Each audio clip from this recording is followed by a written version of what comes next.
नमस्कार, आप देख रहे हैं न्यूज 18 बिहार झारखंड। मैं हूं आपके साथ रुचिका राज।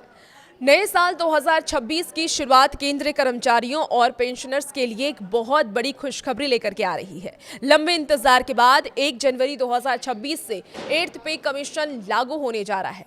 लेकिन सबसे बड़ा सवाल यह है कि आपकी सैलरी कितनी बढ़ेगी।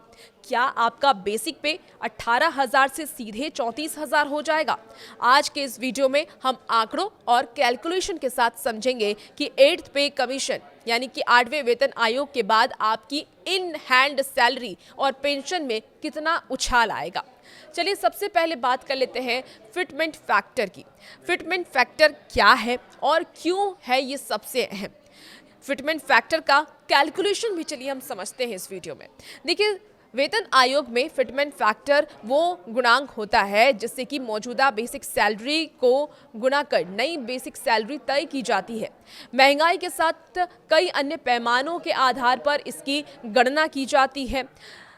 7th पे कमीशन यानी कि 7वें वेतन आयोग में इसे 2.57 रखा गया था, लेकिन कर्मचारी यूनियनों की अब ये मांग है कि 8th पे कमीशन में इसे बढ़ा करके 3.15 या फिर 3.68 किया जाए।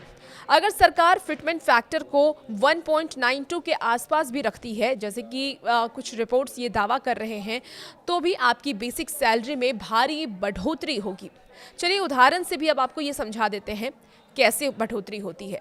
देखिए, वर्तमान में अगर न्यूनतम बेसिक सैलरी आपकी 18,000 है, अगर फिटमेंट फैक्टर 1.92 होता है तो नई बेसिक सैलरी 34,560 रुपये होगी। अगर ये 3.68 होता है यानी कि 3.68 हुआ तो आपकी सैलरी सीधे 50,000 के पार जा सकती है। हालांकि एक्सपर्ट्स के मुताबिक ये 34,000 से 35,000 के बीच सेट हो सकती है। अब सैलरी ब्रेकअप को भी समझ लेते हैं क्या क्या बढ़ेगा। तो देखिए, सैलरी सिर्फ बेसिक पे नहीं होती।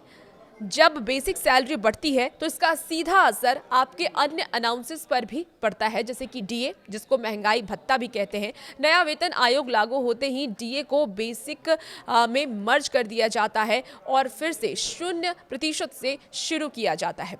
हाउस रेंट अलाउंसेस होता है। बेसिक सैलरी जब बढ़ती है तो इसका भी जो अनाउंसेस होता है वो भी बढ़ जाता है। बेसिक बढ़ने से आपका हाउस रेंट अनाउंसेस भी बढ़ जाएगा।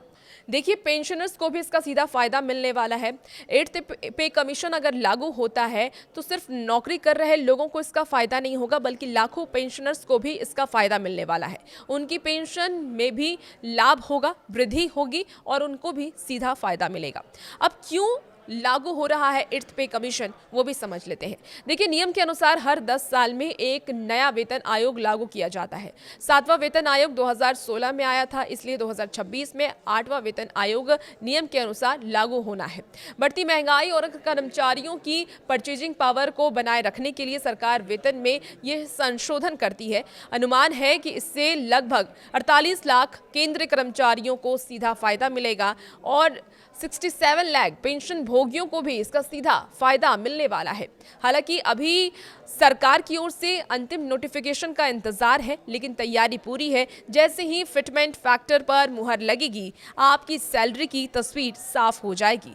क्या आपको लगता है कि फिटमेंट फैक्टर 3.68 होना चाहिए? आपकी राय क्या है? कमेंट बॉक्स में जरूर बताइएगा। फिलहाल इस वीडियो में इतना ही। आप बने रहिए न्यूज़ 18 के साथ।